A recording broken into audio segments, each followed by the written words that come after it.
on the arm of the chair. 9 times out of 10 he never fucking drink it, but if he didn't make it, you know, and then just before we went to sleep, he said, "Oh, are you watching that, kids? I'll turn over now."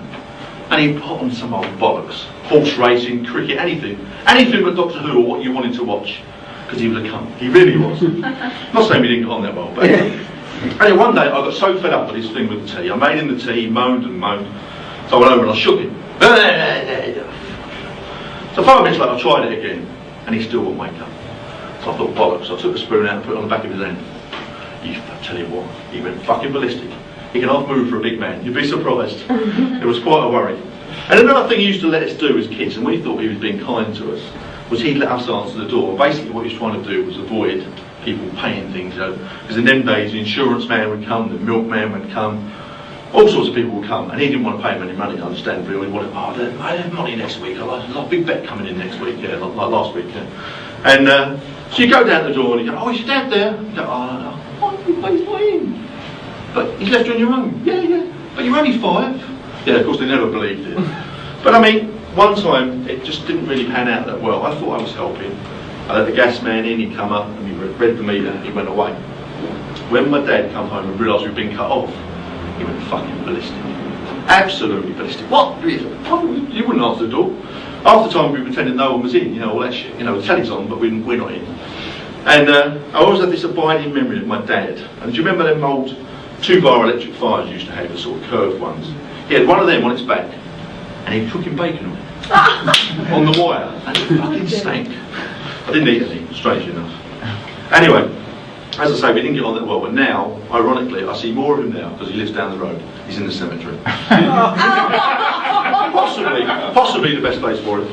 But it's actually quite a nice cemetery, so I often take a walk down there. You know, feel like a bit of flashing or a bit of dogging or whatever.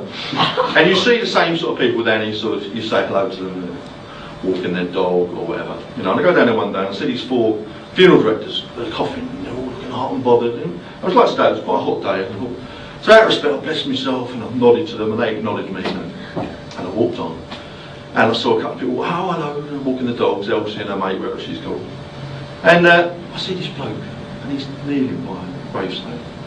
And he's all, like, his eyes are all watery and his face is really flushed. And his hands are just like that, he looks really angry. And I said to him, "Morning?"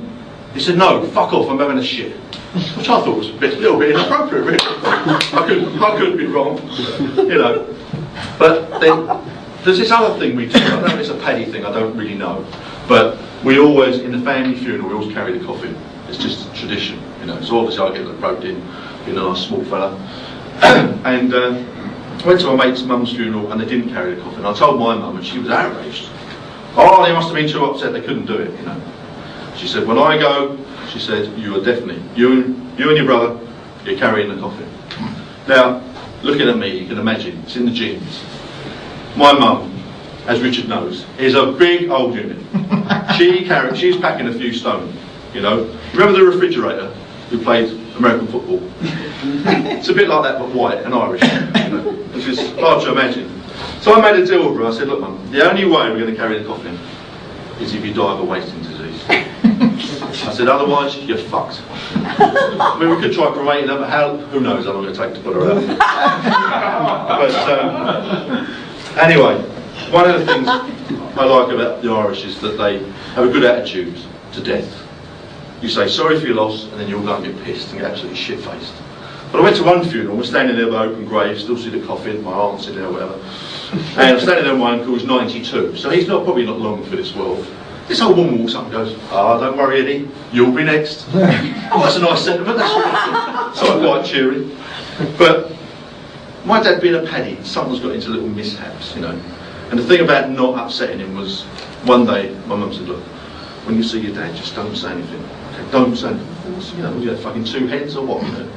And anyway, Dad walks in, he went like this a bit, you know. And he come in, he's got a big ring mark on his forehead. And he looked, for all intents and purposes, like he'd lay down and someone had put a coffee cup on him. And he got a little ring on it. He's all fucking battered.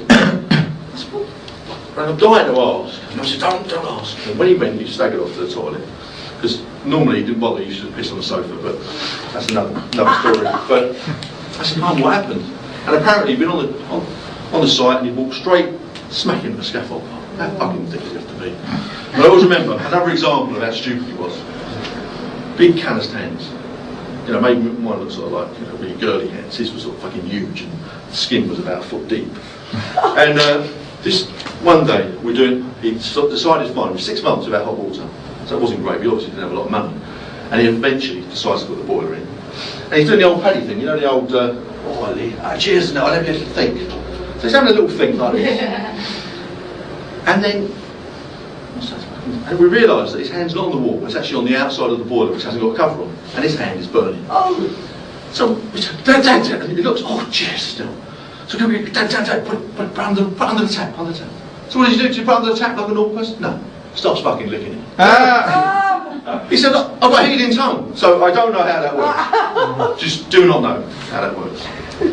Anyway, so you can understand, my final thought is, don't ever say to me, you're just like your father, because I made you.